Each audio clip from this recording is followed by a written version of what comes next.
আপনি যদি ইউরোপিয়ানদের খুব বেশি সভ্য জাতি বলে মনে করেন, তাহলে এই ভিডিওটা আপনার জন্য না, এবং এই বইটিও আপনার জন্য না। আসসালামু আলাইকুম বন্ধুরা, কেমন আছেন সবাই? আশা করি সকলে ভালো আছেন।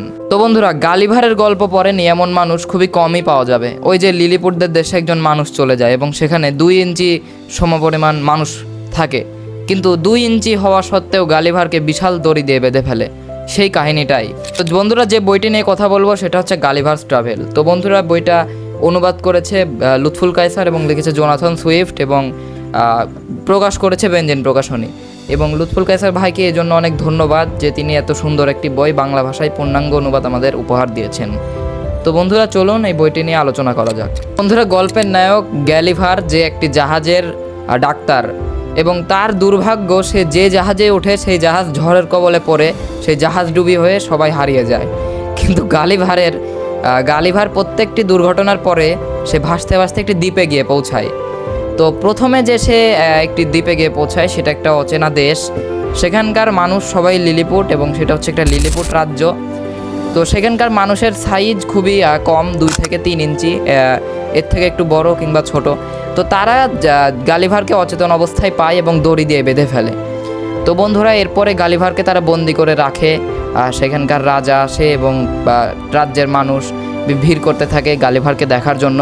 এই রাজ্যের ভিতরে গালিভার অনেক দিন থাকে এবং সেই জায়গায় সে অনেক কিছুই লক্ষ্য করে। লেখক এই জায়গায় গালিভারের দৃষ্টিতে বোঝানোর চেষ্টা করেছেন যে এই যে ছোট ছোট মানুষ, তারা যতই ছোটই হোক, তাদের মধ্যে কিন্তু যুদ্ধ, বিগ্রহ, হিংসা, ষড়যন্ত্র এগুলো থেমে নেই।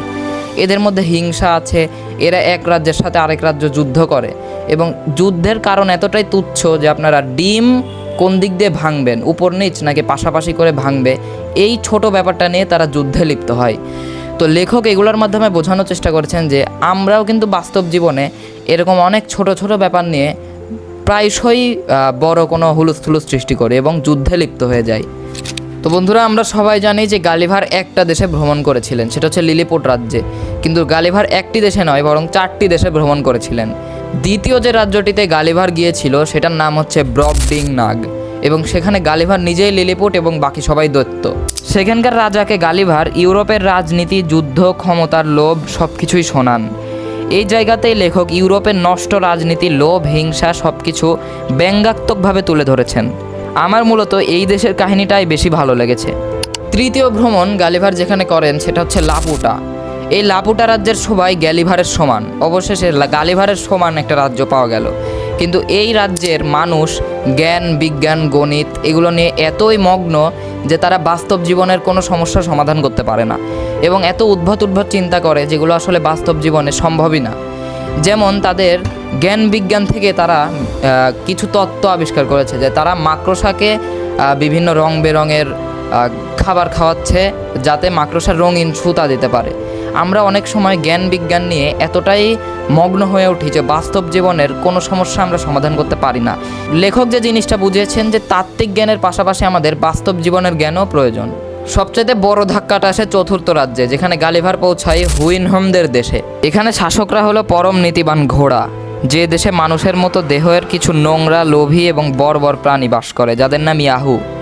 এই ইয়াহুদের দেখে গালিভার নিজের প্রজাতির ওপর এতটাই বিরক্ত হয়ে যায় যে সে আর নিজেকে মানুষ হিসাবে পরিচয় দিতেও লজ্জা পায় এবং দীর্ঘদিন হতাশায় ভোগে। তো বন্ধুরা, গালিভারের সাথে কিন্তু আমার অসাধারণ একটি জার্নি পার হয়েছে এই বইটির মাধ্যমে। বইটিতে লেখক মেটাফোর, স্যাটায়ার এছাড়াও অনেক কিছু ব্যবহার করেছে, যার মাধ্যমে আমার খুবই চিন্তা করে এবং ধীরে ধীরে বইটা পড়তে হয়েছিল বোঝার জন্য। আপনি যদি মানুষের ভণ্ডামি, লোভ, ক্ষমতার লোভ এবং যে হিংস্রতা সেগুলো বুঝতে চান, পড়তে চান, তাহলে আপনার জন্য এই গালিভারস ট্রাভেল বইটি। জোনাথন সুইফটের কয়েকশো বছর আগে লেখা এই বইটা পড়ে আমার মনে হচ্ছিল যে এইগুলো আজকেরই বিশ্ব।